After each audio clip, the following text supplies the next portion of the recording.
আগে এই ভিডিওটি দেখুন, তারপরে বলছি। আমার ধারণা আমাকে দেখে মনে করছে পাবনার হেমায়েতপুর থেকে ছুটে আসা কোনো পাগল ছাড়া আর কিছু হবে না। আপনাদের মতো মানুষেরা আমাদেরকে মানুষ বলে না, বলে আমরা সুইপার, বলে আমরা মেথর। ছোট লোকদের পক্ষ থেকে আমি তোমাদের কাছে ক্ষমা চাই। ওই ময়লার ভাগাড়ের কাছে হাজির হলাম, ততক্ষণে একদল লোক যারা এই ময়লাগুলা বেলচা দিয়ে ডাম্পিং ট্রাকে উঠিয়ে শেষ করেছে, এখন বেলচা ছুঁড়ে ওখানে ফেলে দিয়েছে। তাদেরকে গিয়ে সালাম দিলাম, 5 জন লোক আসসালামু আলাইকুম, জবাব দেয় না, মুখের দিকে তাকায়।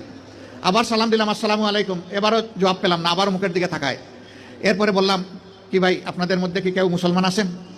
একজন ভীষণ রাগ করে বললো, আমি শুধু মুসলমান না, বাকি ওরা তো সব মুসলমান, তো জবাব দেয় না কেন? এলাম কোনো সমস্যা নাই, আবার সালাম দিচ্ছি আসসালামু আলাইকুম। এবার সবাই সমস্যা করে জবাব দিল ওয়ালাইকুম আসসালাম। জিজ্ঞেস করলো আপনি কে? বললাম আপনাদের জাতি ভাই। আপনি কি সিনেমা করতে আসছেন?